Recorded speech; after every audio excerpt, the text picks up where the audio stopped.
राम राम मंडळी, आमच्या या हॉरर स्टोरी टेलर चॅनलमध्ये तुमचं हार्दिक स्वागत आहे. तुम्हाला आमच्या या गोष्टी आवडल्या तर नक्कीच आमच्या या यूट्यूब चॅनलला लाईक करा आणि सबस्क्राईब करायला विसरू नका. अशाच मनोरंजक आणि हॉरर गोष्टी मी तुमच्यासाठी घेऊन येत आहे. आमच्या या गोष्टी काही सत्य घटनावर आधारित आहे. मित्रांनो, म्हणतात ना, काही गोष्टी या डोळ्यांनी दिसत नसल्या तरी त्यांचा वावर आपल्या आजूबाजूला नेहमी असतो. मग आपल्याला कधी त्या अंधाराच्या रूपात घाबरवतात तर कधी सावल्यांच्या रूपात. असेच हे थरारक आणि सत्य अनुभव मी तुमच्यासाठी घेऊन येत आहे. तर आमच्यासोबत नक्कीच जोडून राहा.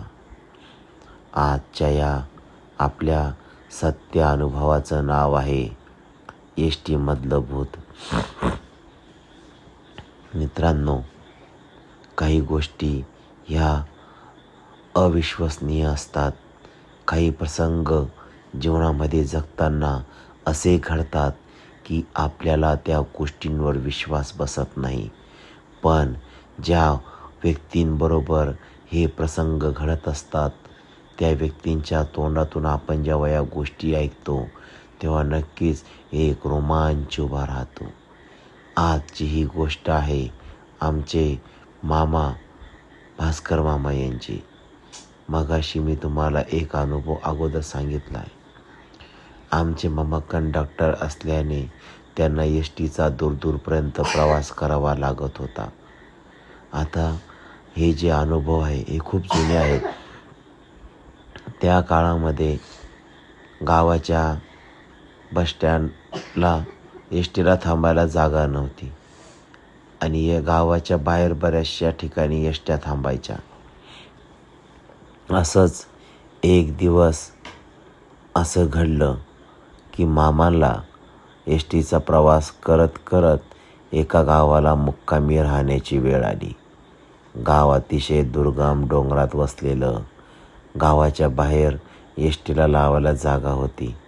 तिथेच एस.टी मुक्कामी राहायची आणि सकाळी उठून प्रवासी घेऊन मग त्या डेपोकडे जात असायची. अशा बऱ्याच वेळा तिथे थांबायचा योग मामांना यायचा. पण त्या दिवशी अचानक एक घटना मामांबरोबर घडली. दरवेळेसप्रमाणे मामाने तिथे एस.टी पार्क केली. एस.टीचा जो ड्रायव्हर होता तो त्या गावचाच राहणारा होता, त्यामुळे तो त्याच्या घरी झोपायला निघून गेला. आता मामांना ड्युटी बाहेर करावी लागत असल्याने मामांना सवय होती. पण मामांनी एस.टीत न झोपता एस.टीच्या वर जे कॅरी असते, कॅरीवर ताडपत्री होती, मामा त्या ताडपत्रीच्या आडोशाने वर झोपून गेले. आता हे कोकणातले दिवस म्हणजे गरमीचे दिवस असतात, त्यामुळे मामाला गाडीत काही झोप लागणार नव्हती. म्हणून मामा वर जाऊन झोपायला गेले. मामाचा विचार चालू होता. विचार करता करता मामाचा थोडा डोळा लागला. डोळा लागल्यानंतर अचानक मामाची गाडी जोरजोरात हालायला लागली. गाडी जोरजोरात हालायला लागली आणि गाडीची घंटी पण वाजायला लागली. मामांना प्रश्न पडला की एवढ्या रात्री कसं काय गाडी हलतीये आणि घंटी वाजतीये आणि एका व्यक्तीचा आवाज येतोय, चला चला उतरा बसा. जसं कंडक्टर जसं म्हणतो ना, त्याच पद्धतीने एस.टीच्या आतून आवाज यायला लागला. मामांना खूप टेन्शन आलं की अचानक एवढ्या रात्री ही गाडी हलती आहे आणि आवाज येते, घंटी वाजते आहे. कोणतरी व्यक्ती कंडक्टरसारखा ओरडते, चला चला गाडीत बसा, चला चला स्टेशनाला गाडी उतरा. असा आवाज मामाने यायला लागला. पण मी तुम्हाला सांगितलं की मामांना बऱ्याच वेळा या गोष्टींचा अनुभव प्रवासात यायचा, त्यामुळे मामा कोणताही हिंमत करत नव्हते की चला आपण बघू असं. कारण आम्हाला माहीत असतं की जर आपण उगाच शहाणपणा केला तर एखादी गोष्ट आपल्या अंगलट येऊ शकते. म्हणून मामाने एक विचार केला की आता गुपचूप इथेच झोपून राहायचं, गाडीच्या खाली उतरायचं नाही. रात्रभर त्या गाडीचा आवाज चालूच होता.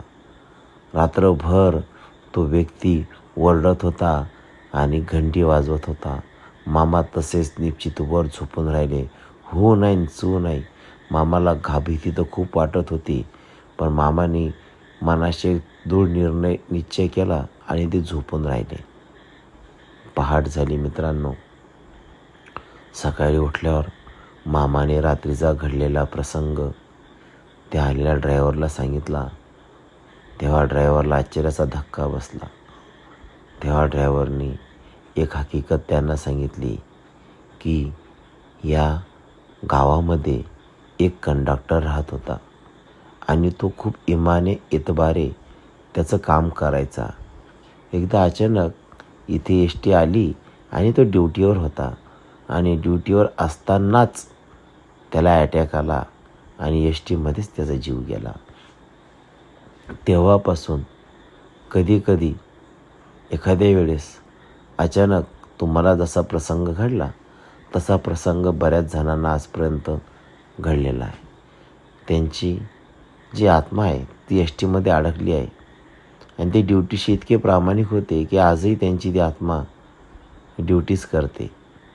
आणि अशा प्रकारे मामांनी तो अनुभव ऐकला आणि मामांना सुद्धा खूप आश्चर्य वाटलं. तेव्हापासून मामा त्या गावामध्ये आल्यानंतर कधीच एस टीच्या वर आणि आत झोपले नाही. ते भलेही दुसऱ्याच्या घरी जायचे, विनवण्या करून झोपायचे, पण कधीच ते त्या जागेवर जाऊन झोपले नाही. असे बरेचसे अनुभव लोकांना येत असतात मित्रांनो. गोष्टीमध्ये थरारकपणा आणि रोमांच असण्यासाठी मी यामध्ये काही मसाला लावलेला नाही आहे. ही गोष्ट खरी जशी मी ऐकली तशी तुम्हाला सांगितली आणि हा सत्य अनुभव आहे. तुमच्या मनात भीती किंवा काही वेगळे विचार आणण्याचा प्रयत्न नाही आहे. तर असे हे अनुभव तुम्हाला ऐकायचे असतील तर नक्कीच माझ्या चॅनलला लाईक करा आणि सबस्क्राईब करा. शुभरात्री.